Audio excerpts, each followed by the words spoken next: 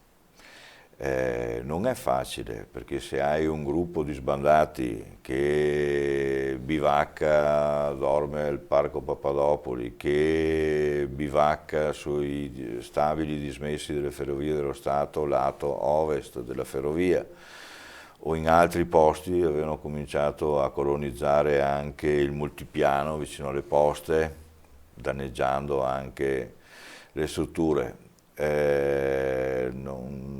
Non siamo in Germania arriva la polizia, no? E li porta via e quelli non tornano più perché hanno capito che non sono cose da fare. Da noi sono pratiche che non si fanno e quindi anche le forze dell'ordine sono disarmate. Bisogna attuare ci sono altri sistemi per avvicinare queste persone, per cercare di indurle a più miti consigli, però è tutta una procedura complicata che si spera porti un qualche beneficio.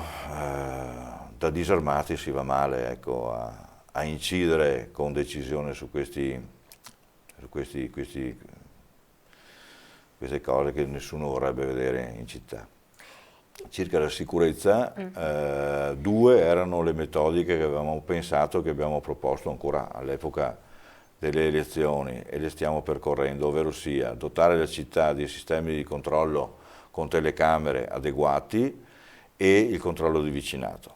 Allora, cominciamo dalle telecamere, avevamo 35 telecamere, le abbiamo analizzate, già finito il lavoro, una per una, ne abbiamo trovato di mal posizionate, di troppo vecchie e quindi con qualità delle immagini scadenti, alcune mal servite della connettività per cui la qualità che sarebbero state in grado di dare alle immagini non poteva essere trasmessa e quindi abbiamo pensato che e finanziato la modalità per cui entro il 31 dicembre di quest'anno quello che avevamo lo mettiamo a posto.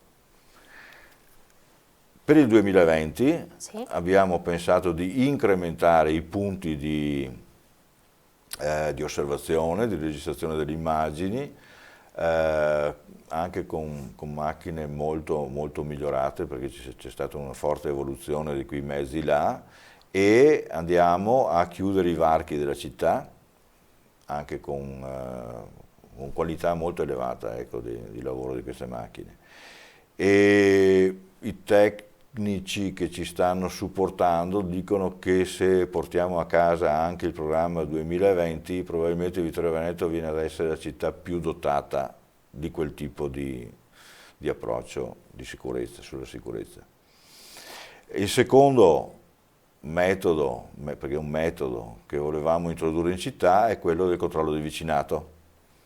Il controllo di vicinato molti sanno già di cosa si tratta, se volete posso descrivere un attimo. Sì, quindi diciamo brevemente. Il controllo di vicinato si basa sul vecchio, antico meccanismo della donnetta che guarda, che ti osserva e che segnala, no? Quindi i cittadini sono i protagonisti. Esatto, esatto. Non è che sia una cosa lasciata al caso, è già tutto programmato, nel senso che se c'è un caseggiato, se c'è un quartiere, se c'è una zona, un borgo, un condominio molto grande che vuole adottarlo, lo deve segnalare, la nostra polizia locale li accudisce dal punto di vista burocratico-amministrativo, bisogna individuare una o più persone che fanno da referenti, la prefettura deve essere informata della cosa e le forze dell'ordine vengono attivate solo da questo responsabile, il quale deve far da filtro, perché se ciascuno di noi segnala una macchina che non aveva mai visto prima, è chiaro che nessuno potrebbe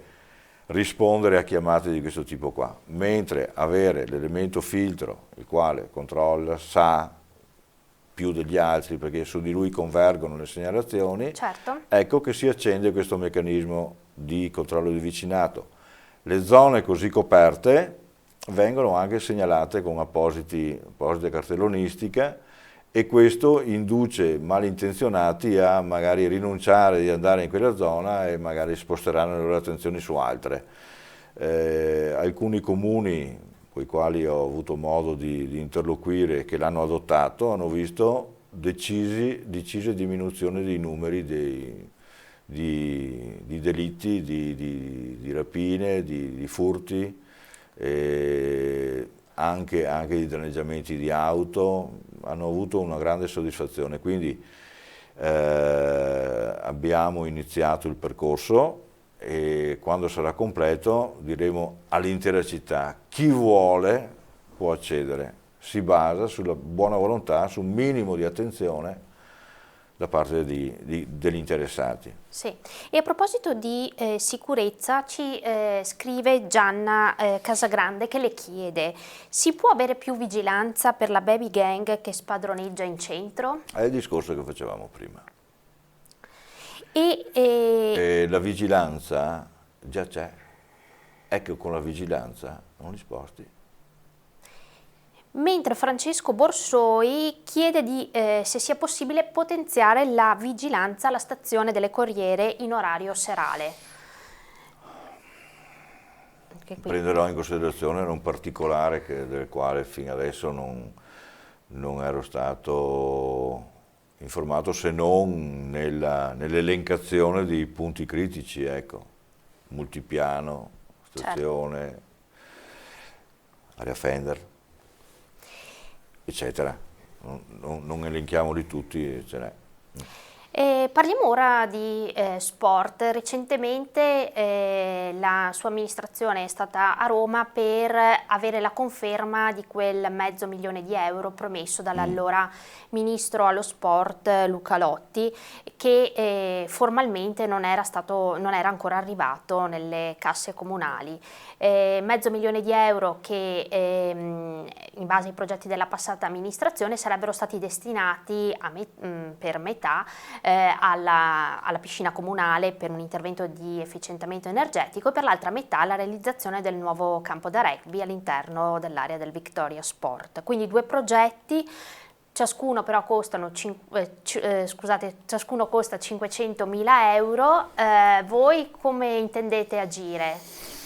Allora, ambedue i progetti erano quotati su circa €500.000. Se €500.000 siamo riusciti a portarli a casa, esattamente 476 mi pare, e quindi 250 circa a testa, mentre i secondi 250 venivano da alienazioni, cioè dalla vendita di immobili inutili da piazzare sul mercato, vuol dire che non si fa né l'uno né l'altro, perché alienazioni, ancorché andasse bene, sì e no sarebbero sufficienti a coprire l'intera cifra e soprattutto non c'è richiesta e quindi senza quei 250 da una parte e dall'altra va a finire che non si fa né l'uno né l'altro. Le nostre piscine sono state le prime a essere realizzate in provincia di Treviso, sono estremamente datate. Era il 68? Era il 68, esatto. Per il 50° anniversario. E molto belle, continuano a essere frequentatissime, le usiamo molto, però sono vecchie, per cui già molto è stato speso, ancora quando ero assessore anche abbiamo fatto delle grosse migliorie dal punto di vista del risparmio energetico, però una miglioria che senz'altro c'è da fare è quella delle vetrate, non solo. Ma facendo le vetrate è necessario fare anche una controventatura antisismica, perché sembrano resistere bene in una direzione di scrollo, ma non nell'altra. Quindi però non è difficilissimo raggiungere la sicurezza con queste, le chiamano controventature. L'insieme di controventature più vetri, siamo proprio sul €500.000. Attenzione, le cose sono sempre più complicate di quello che sembra, perché le nostre piscine vecchie hanno bisogno di questo €500.000, di sostituire la grossa caldaia che non è sempre in funzione, alle volte deve partire anche quella, ma ormai è oltremodo vecchia e quindi va sostituita, circa €70.000. 2 filtri dell'acqua indispensabili per poter utilizzare le piscine, sono anche quelli là oltremodo vecchi e a rischio di rottura. Vanno cambiati prima che si rompano, perché semplicemente dover chiudere le piscine, dover riprendere il ciclo di pulizia dell'acqua, quelle robe là è improponibile, tra i 50 e i 60 mila. La piscina esterna ogni anno, a Soggetta Nottoli, ha dei grossissimi lavori di ripristino delle piastrelline, delle piastre esterne di camminamento, e il lavoro là deve essere fatto di fondo perché così non si può andare avanti. 250.000 circa. Le nostre piscine ci sono moltissime richieste di una piscina apposita per la rieducazione, per coloro che vengono operati presso il nostro ospedale. Le donne con operazione del seno sarebbe indicato fare certi movimenti che nell'acqua vengono meglio, altri tipi di interventi abbisognano di particolari, per cui le piscine sono là, avrebbero bisogno di un'altra piscina che con altri 200-300.000 si fa. Cioè, le piscine, si dice 500.000 e ci facciamo i vetri, sì, però se guardiamo la nostra struttura piscine avrebbe bisogno di circa 1,2 milioni. Ecco. Capite che i problemi sono sempre più grandi di quello che sembra. Si discute di uno, ma poi nel complesso è sempre campo da rugby. I ragazzi del rugby sono numerosi, sono cresciuti, anche come età hanno bisogno di un campo.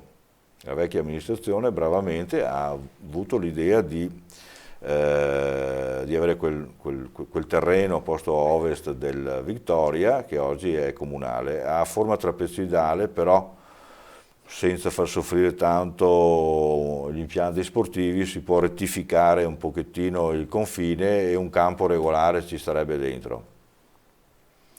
Con quei soldi là effettivamente si riuscirebbe a farlo, forse anche sono un po' tantini, ma il campo salterebbe fuori. Sì. Ma il rugby è fatto anche di almeno 2 spogliatoi, un'infermeria, il terzo tempo, quindi cucine e spazio per la socializzazione tipica del rugby. Se andiamo a fare quelle robe là si passa il 1 milione e avremo un campo solo. Noi sappiamo che non si può giocare sempre solo su un campo, se no ci facciamo la terra e non più l'erba, ok? Ce ne vuole più di uno. E quindi io darei la priorità, se ho 500.000 euro, a non fare un bel campo, un campo insufficiente, a fare una mezza piscina e non quello che occorrerebbe per la piscina. Il dilemma resterà. Un dilemma che dovete affrontare. Sì, e che si sposa con un altro grosso capitolo che stiamo affrontando, per il quale siamo andati diverse volte anche a Roma, eccetera. C'è la dismissione dei beni militari. Il capitolo è rimasto fermo, praticamente gran parte delle cose sono già all'asta, sono già in mano all'Agenzia del Demanio, con il quale siamo andati a interloquire, e aspettiamo che maturi un qualche passaggio tecnico, perché anche là è molto più complicato di quello che sembra, e fra i beni che a noi interessano l'aerocampo, che è fatto di 87-88 mila, adesso non so, metri quadrati, quindi ampiamente sufficiente per coprire tutte le, almeno come superficie disponibile, tutte le esigenze dello sport cittadino. Pensiamo al calcio femminile, che devono andare ad allenarsi nei paesi vicini chiedendo... Sì, non c'è solo il problema del rugby. No. E il sogno sarebbe una piccola ghirada, in modo da dar sfogo a tutti quanti. Cominciamo ad acquisirlo e poi... E a tal proposito le chiedo, il protocollo d'intesa che a suo tempo era stato siglato con il Ministero e con il Demanio, che permetteva una sorta di scambio tra la caserma dei Carabinieri, che è di proprietà del Comune, e l'aerocampo di San Giacomo, e una l'abbiamo porzione. ripreso in mano. Quindi è tuttora valido? Di differenza c'è che adesso gran parte di quelle robe là sono già all'asta. E quindi non è facile, come nel primo periodo, non è facile trattare. Sono cose che sono procedute, hanno avuto una loro maturazione e che adesso noi stiamo combattendo per tornare un pochettino indietro a riprendere un dialogo, ecco, e arrivare a uno scambio. Abbiamo qualche asso nella manica anche noi e vediamo di concludere. Mi piacerebbe arrivare qua e raccontarvi ho concluso questo, ho concluso quello. Ci vuole un po' di tempo, è impossibile farlo una telefonata. Ecco. Ma a suo sentore tutti questi immobili militari chiusi, penso a Palazzo Doro Altan o a Palazzo Piccin, potranno avere un futuro? Ci sarà qualcuno che si farà avanti per acquistarli? Io me l'auguro. Noi dobbiamo augurarcelo, ma ci deve essere l'imprenditore il quale ritiene utile spendere i suoi soldi là, perché se quell'imprenditore dovesse farlo e essere soddisfatto dell'investimento, saremo tutti a goderne, no? Chiaramente. Sono molto impegnativi comunque con noi come amministrazione, un palazzo Doro Altan bellissimo, sarebbe un gravame eccessivo per noi mantenere un palazzo del genere. Però ci sono delle forme di valorizzazione che lo possono rendere interessante. Quindi e che noi siamo già d'accordo che in base a tutta questa partita a scacchi che si sta facendo, alla fine siamo disponibili a concedere. Si parlava ad esempio di un possibile trasferimento della biblioteca comunale di Ceneda proprio lì a Palazzo Doro Altan. Sono solo voci o c'è un ragionamento? Non erano voci, l'avevamo scritto anche noi nel programma elettorale, nel senso, se leggete bene, che in base a quello che riusciamo, come si suol dire, a portare a casa di quegli immobili, uno sarebbe vocato una cosa, uno sarebbe vocato un'altra. Di Palazzo Doro Altan un'amministrazione comunale cosa può farne? L'unica roba che si può pensare è anche la biblioteca. Altro non ci vedrei possibile per un'amministrazione comunale, ma è anche per questo che ho detto non è che ci interessi poi tanto averlo, perché sarebbero tanti costi per avere un palazzo storico. La biblioteca ci può stare, sì, ma non è il suo posto.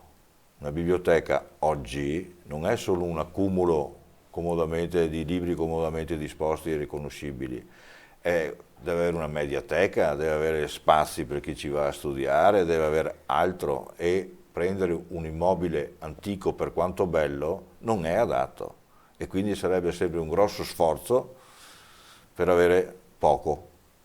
È meglio fare il grosso sforzo per avere una cosa ben fatta. E in questo senso vediamo, chissà che col tempo qualcosa maturiamo. Le domande da farle sarebbero ancora tante. Parliamo, adesso ci avviamo verso la fine, ancora una domanda dal pubblico sul tema del commercio. È arrivata da Marco D'Ambra, chiede se sia possibile in qualche modo aiutare i piccoli negozi anche con degli affitti agevolati, così da riqualificare i centri cittadini invece di incrementare la grande distribuzione presente oggi in città. A tal proposito anche Ascom ha scritto a tutti i sindaci del mandamento, quindi Damiano e Cordignano, chiedendo che ciascun comune stanzi una piccola somma nel proprio bilancio proprio per sostenere chi apre nuove attività commerciali o pubblici esercizi nei centri cittadini. A tal proposito la sua amministrazione come intende agire? La mia amministrazione è stata particolarmente attenta con i commercianti. Infatti non a caso fra i nostri consiglieri abbiamo un rappresentante di Ascom direttamente dentro. Alcuni giorni fa ho avuto un'interlocuzione direttamente con il direttore e anche con questo nostro consigliere in merito esattamente a quello che lei mi chiede. Abbiamo concluso che il piccolo aiuto è cosa insignificante, solo formale e quindi uno spreco, perché ci sono dei comuni anche non lontani che hanno deciso di dare 300 euro a ogni nuova attività che si apre, ma lo sforzo che fa un privato nell'aprire una bottega, cosa vuole che cambi l'avere o non avere i 300 euro? È un formalismo che non porta da nessuna parte. Piuttosto abbiamo pensato di fare un insieme di cose, tipo catalogare tutti i negozi sfitti, interloquire con la proprietà, è la proprietà che decide su livello mantenere l'affitto, magari considerando, decidendo un periodo di cosiddetto avviamento, 1 anno, 2 anni, ecco, dove la proprietà si impegna a star bassa per incrementarlo poi una volta che questo sia avviato. Da parte comunale noi possiamo modulare le tassazioni e sul proprietario eventualmente e su colui che condurrà il piccolo esercizio. L'insieme di queste cose dovrebbe creare un ambiente favorevole alla nascita di nuove realtà. Dopo le realtà queste realtà commerciali piccole fanno difficoltà a stare sul mercato, lo sappiamo, perché? Perché tutti noi andiamo al supermercato, tutti noi andiamo nei centri commerciali e quindi se non frequentiamo a sufficienza queste piccole realtà commerciali muoiono, è inevitabile questo, no? Per cui ce ne sono di particolarmente fortunate per la categoria merceologica trattata o per la particolare cura con cui la trattano, per cui ti invoglia a frequentare questi. Altri invece che sono delle ripetizioni del centro commerciale, di una delle unità del centro commerciale, è più difficile, fai difficoltà a trovare il parcheggio, il prezzo è generalmente un po' superiore, no? E quindi c'è una difficoltà intrinseca a tenerle aperte.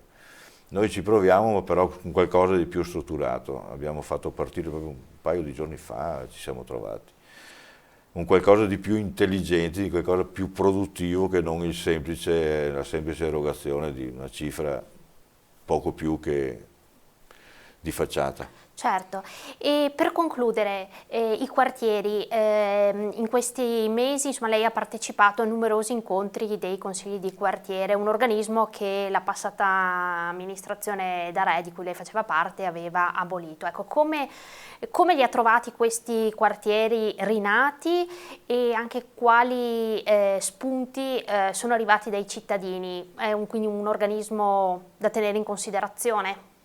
Ma certamente sì.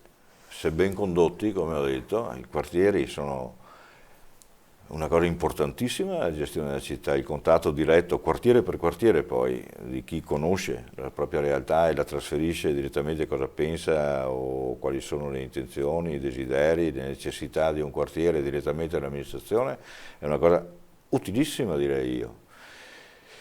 Io non sempre sono partecipato, ma quando posso ci vado. A Cosa ci sono andato, a Ceneda ci sono andato, l'altra sera ero su a Santa Giustina, alle volte coincide che non posso andare, ma il mio assessore, abbiamo fatto per la prima volta l'assessore dei quartieri, che non è mai esistito, quindi la nostra attenzione per i quartieri è massima e a tutt'oggi ho trovato serate estremamente simpatiche, collaborative e mi auguro che continui sempre così, perché per noi che amministriamo è una soddisfazione poter avere un contatto diretto e essere anche rassicurati su quello che facciamo. Una volta che l'hai condiviso è più facile anche per noi insistere, procedere, avere un po' di più forza, più decisione, perché sappiamo che quello che cerchiamo di fare è già condiviso con i cittadini. Quindi senz'altro mi auguro che l'esperienza nuova dei comitati di quartiere continui e massima sarà la nostra attenzione, parteciperemo praticamente sempre. Una volta sola abbiamo mancato, ma perché non ci è arrivato l'invito, per un errore tecnico che non ci è arrivato, quindi nessuno è andato. Sì. Ma spero resti l'unico caso. Ecco.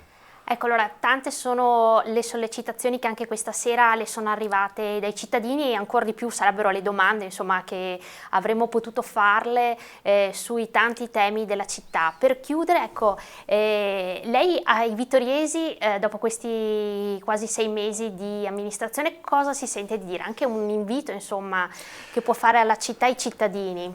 Allora, abbiamo fatto anche l'assessore al decoro. Ci tengo al decoro della città. Siamo partiti a sprombattuto nell'aggiustare, nel segare un po' di più, attenzione maggiore ai cimiteri, eccetera. Intendiamo continuare su questa strada e penso che nel giro di un annetto il grosso dovremmo arrivare di farlo per un mantenimento un po' più tranquillo, ecco, delle condizioni minime di decoro della città.